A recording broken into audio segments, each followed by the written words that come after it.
Paddy, how do you expect the semi-final to pan out?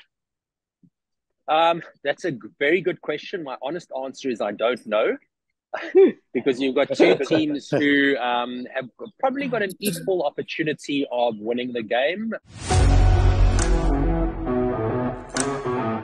Hello, everyone. Welcome to Straight Bat with Gulf News, our weekly analysis of the Cricket World Cup. I'm Sham, and with me is Satish and Jay Rai. Our guest today is Paddy Upton, who's been with our show earlier. He's the South Africa coach, and he's been part of the coaching setup with India and South Africa. Welcome to the show, Paddy. Thanks very much. Thanks very much for having me back on the show. It's always good to have Thank you, this Sham. cricket conversation with you guys. And the second semi-final is going to be a ripper. I mean, it's got all the ingredients of a ripper, simply because Australia are five-time champions and they meet South Africa. South Africa, who are chasing their first World Cup. Paddy, how do you expect the semi-final to pan out? That's a very good question. My honest answer is I don't know because you've got two teams who have probably got an equal opportunity of winning the game. South Africa are possibly more the form team at the moment. When I say the form, the emphasis on team, is that they're having a number of batters and a number of bowlers that have been stepping up and delivering performances, where the Australia, obviously, that they have the understanding of how to play these knockout games. They've got a lot more experience than South Africa have got to playing knockout games in World Cups. But as a team, they haven't really been on form. They've relied to a fair degree on individual performances in certain games to get them across the line. So they will be hoping that one of the individuals can step up, or you've got South Africa who know there's a number of individuals with bat and ball who carry form into the business end of the tournament. Satish, Paddy said about the individual performances. We have seen Warren, Marsh, Maxwell all stepping up when the chips were down, actually virtually hauling them to victory. But it, like Paddy didn't say, but inferred thing was it was not a team performance. Uh, but uh, but we can never write off Australia. We said at the beginning of the tournament, even when they're losing, we said you cannot write them off. So what do you expect? We saw that even in the T20 World Cup, if you remember in Dubai, they were completely out of the picture and they came on to win the World Cup. So can we expect a repeat here? Absolutely, Sham. That's what I'm expecting. And if you look at, yes, there were individual performances, but if you look at in the batting, almost you have Warner, Marsh, and Maxwell in the top 10. That means the batsmen, there are at least a collective three batters who have been among the runs on a consistent basis.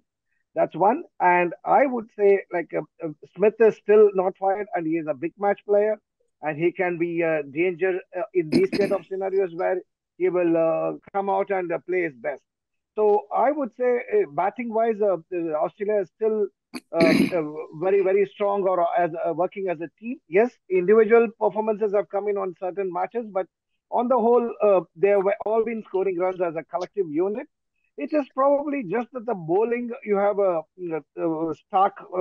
Zampa who's in the top, but whereas the others are all way behind. So that's exactly where, if there is a weakness, or if there is somewhere where there is no team effort in terms of Australia, I would go with the bowling effort. But I wouldn't be worried about it, because you have Stark, you have Cummins, and you have Hazelwood.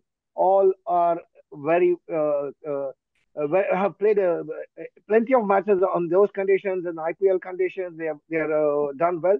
So I wouldn't be worried about it. And another one is from the 2015 World Cup and 2021 World Cup winning team. 7 members are right now playing in this tournament, which gives them that advantage, psychological advantage of being there and done that kind of a situation. So that is exactly where South Africa has been lacking. So maybe that's why I would give Australia that edge over South Africa in terms of in the semifinals tomorrow, should there be no rain interruption. Jay, just to bring you into the picture, Sadish just said that Australia has the bowling to do it. Basically, but if you look beyond Sampa and Hazelwood, there hasn't been much, isn't it? And not just that, Stark, he's been getting wickets, but not been the threatening self. So also is Cummins. But also Maxwell is an okay stopgap bowler, but he is not the kind of bowler who could win matches for you, isn't it? But do you think Australia has the bowling to stop the South Africa? Because South Africa has scored something like huge totals whenever they have batted first. Yeah. The thing is, I still believe the toss will play a very big factor because South Africa will be very keen to win the toss and opt to bat first. In that case, the batting will be really good because they will be playing with no pressure of chasing. They will have a very good target to set. So, and if you have seen the previous matches, they have actually done really well setting up targets first. Chasing, I think they had a very close shave against Pakistan and Afghanistan. So they would be very keen on probably batting first and setting up a big target for Australia. And when we are talking about the bowling, that's what when it again depends on the situation. If South Africa is batting second, then Australian bowling have an advantage. They have the edge to dominate the batsman because South Africa have not been that good while chasing. Most importantly, Kolkata. I think the wicket slows down a bit in the second part of the day. So, and with rain a big threat, we can expect a lot of turn in the later stage of the game in case the game happens and the rain doesn't play spoil sport. So, the biggest advantage for South Africa for now will be the toss. In case they can get to bat first, I am sure they have been posting really big targets, which is starting up to 400. That will be very crucial for South Africa.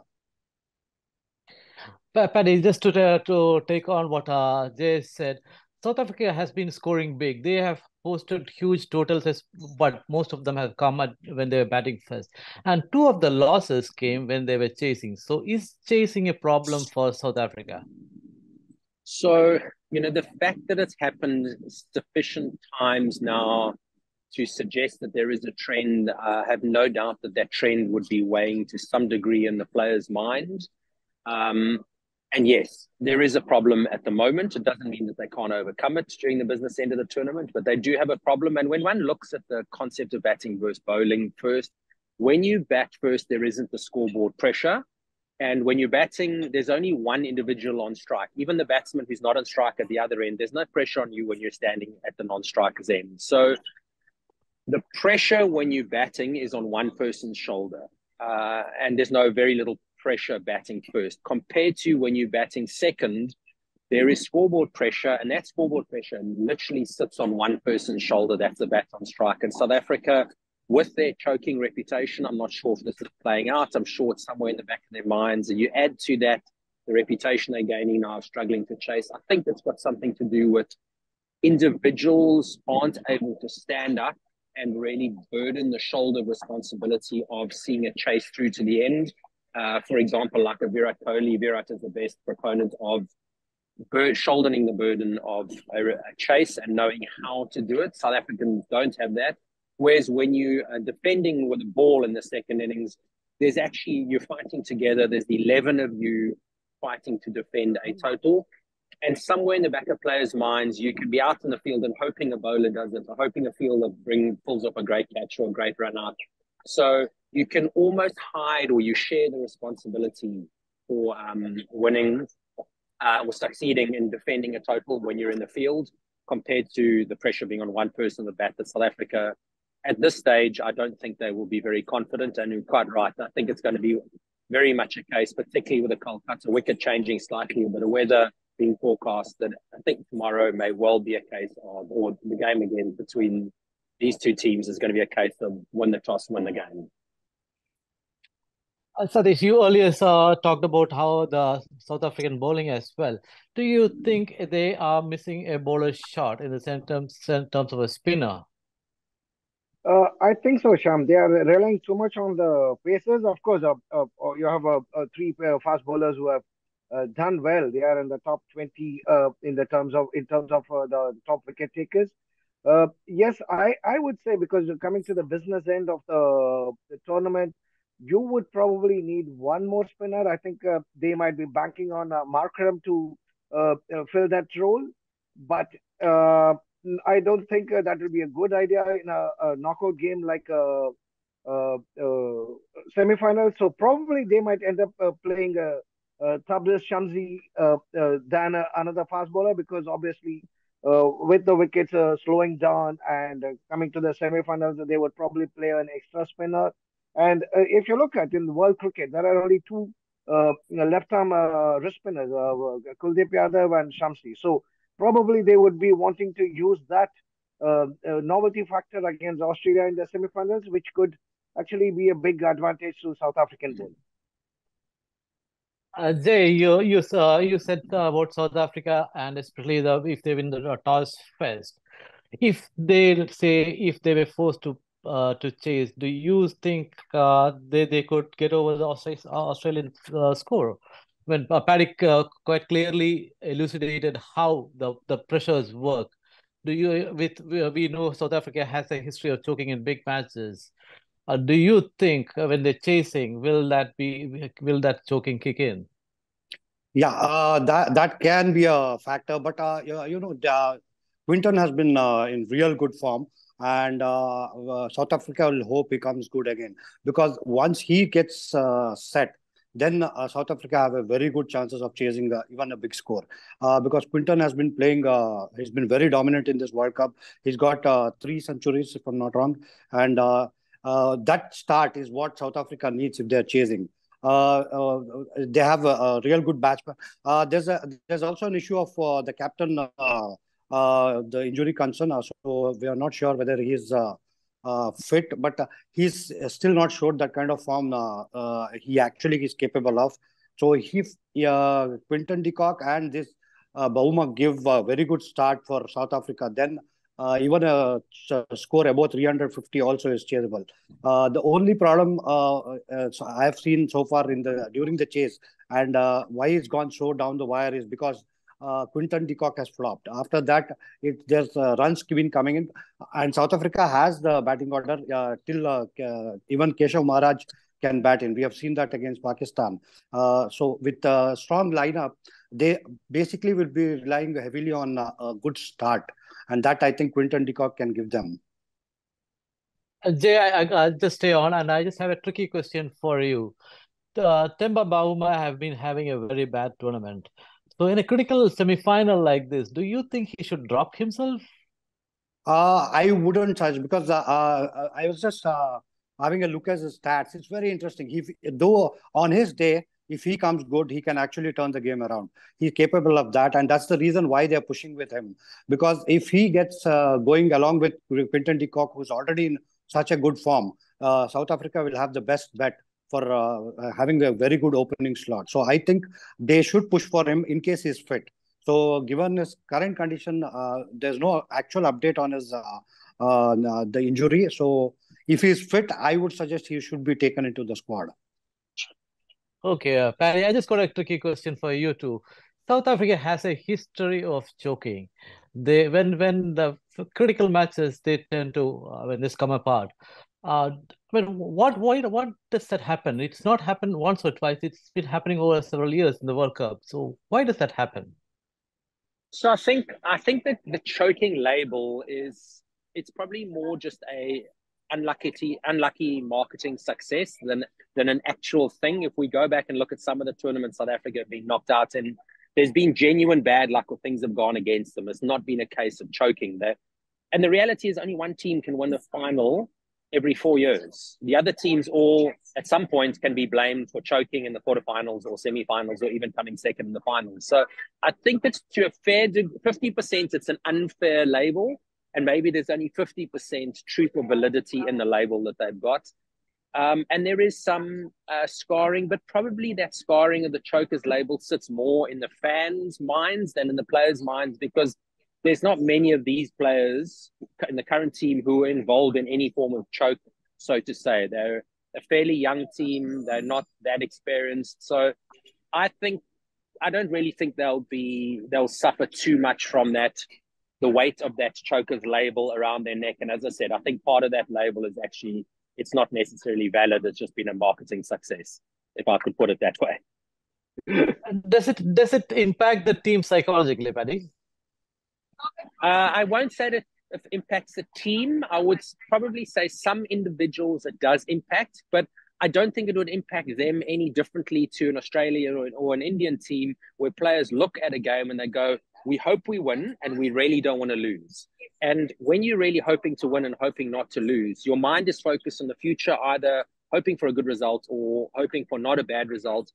As a result of having your mind in the future, that creates pressure or fear or choking. So the mechanism of choking is simply, I'm here now and my mind is worried about something going wrong in the future. And the reality is, I would say 8 out of 11 players on the field in the semi-final and the final in both teams will be worried about potentially failing and will be desperate to win. And that's the very nature of pressure and fear that happens to the majority of players in these big tournaments. And we often rely on one or two individuals who don't succumb to pressure and fear, who are able to navigate their way through those difficult situations. And again, the most obvious answer is a Virat Kohli in those big moments. He understands how to get past fear, get past pressure, stay fully focused and understand what do I need to do to take my team across the line.